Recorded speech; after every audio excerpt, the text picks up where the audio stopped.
So my name is Uzor Daniel Uwabofu. I am the manager for Admin and Sync Sony Music Publishing, Nigeria, overseeing the Western and Eastern African region. That's myself. Music licensing basically is the rights given for the usage of audio over visual. It could be exclusive, it could be non-exclusive.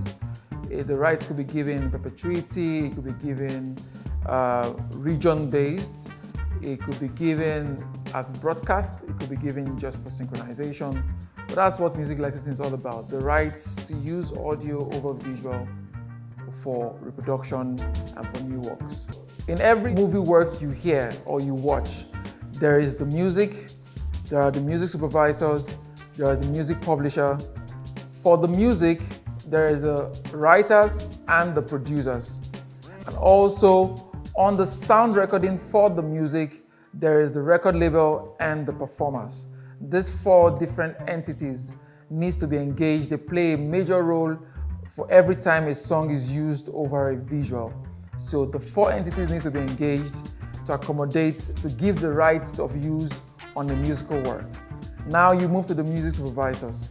The supervisor basically ensures that the rights is granted by the lyricist, the producer, the record label, and the performers on the musical work, and also ensures that the right license is given to be used by the movie producers. So the supervisors represent the producers. They also, at intervals, also function and help to score the works that's to be used on the movie. Now also there's the music publisher, which is where we come into play. The music publisher, basically what he does, what we do, is we represent the writers, the lyricists, or the producers, and we ensure that the rights license is given out for the right use of work. So take, for instance, you want to use a song for a year in Nigeria, and we represent the song. What we actually represent as a publisher is the writers that creates the core composition of that song. The record label represents the sound recording.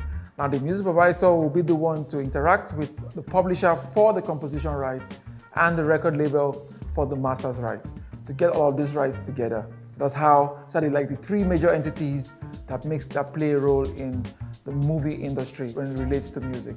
A split sheet basically is an agreement between all contributing parties, indicating shares and ownership on the music work. So if a song is written by Mr. A and Mr. B and produced by Mr. C, what the split sheet will say is Mr. A and Mr. B has rights over the lyrical copyrights of the song, and Mr. C has rights over the sound, the melodic copyright of the song. And so the three parties would enter into an agreement in a document let's call a split sheet.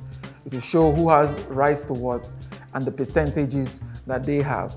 And how this relates to movies and movie clearances. When you're clearing a work, the split sheet basically shows you who owns what percentage, and it helps the music supervisor in reaching out to the right party. Because an uncleared work or a song without a split sheet is very difficult to clear. So it's a reference document, it's an agreement document, it's a binding document that shows level of ownership in a music work. As a business, we understand the peculiarity of every market we play. Peculiarities of the Western market is different from the peculiarities and the factors that play in the local market. So for Sony Music Publishing, what we try to do is to understand how music has been used over the years, and also to understand the budget that is available to movie producers for projects that are being done locally. Now we represent a wide range of catalog, a vast catalog including the Michael Jacksons, the Beyoncés, the Jay-Z's, the Tems, the Wizkids. We represent all of these catalogs. But however, what we try to do in the local market is to understand that due to budget constraints that the movie producers encounter while creating this movie works, we try to ensure that we relate with the writers to make them understand the challenges that the local market faces, understand the peculiarities and the struggles that the local market faces and the producers faces when it comes to getting a very good budget for their movies as the reason why the budget is little. And we'll also play a role in educating the movie producers that music is not the last thing you consider when you're creating your movie.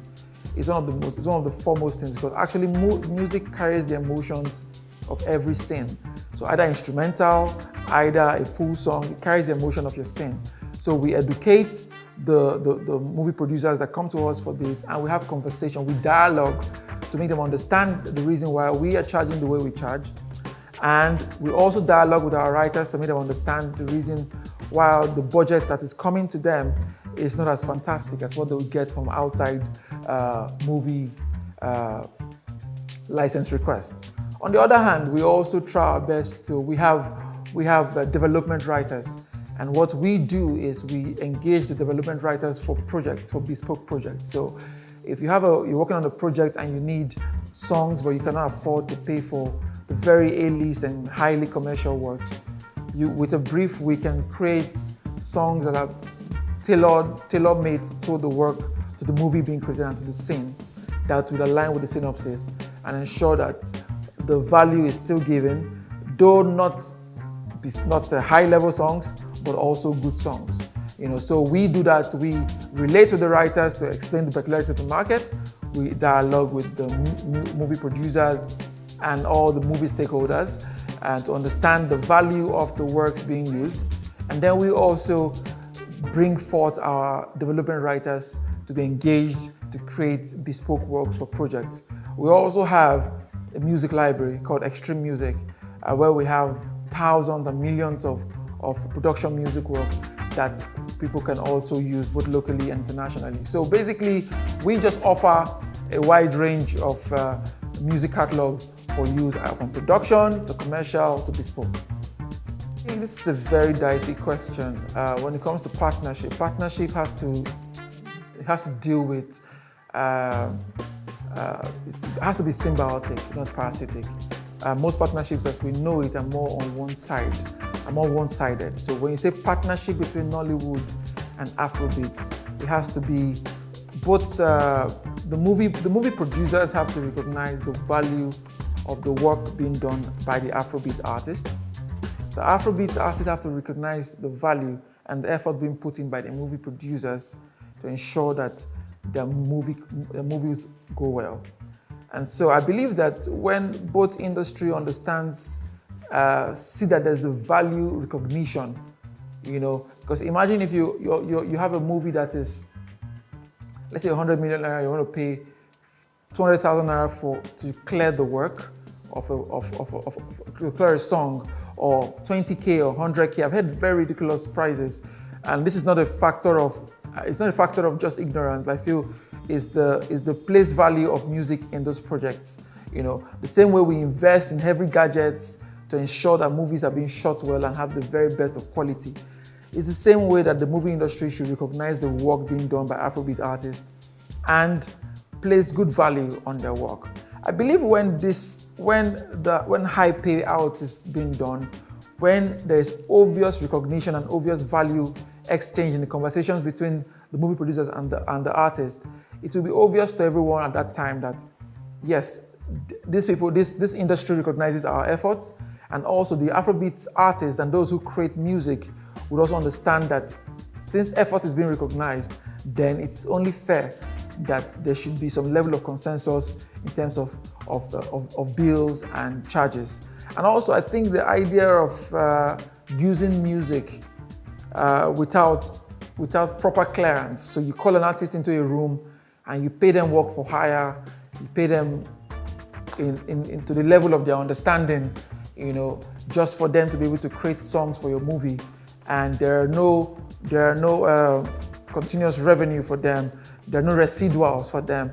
They can't make money off those movies in continuity. I think those are things that should be stopped if possible, because the idea is if you value the work being put into the production of a bespoke sound for your project, you should be able to ensure that the other party creating that sound sees that you value them, and not just in the payments you make, but in the continuous earning that they stand to gain when that work is used.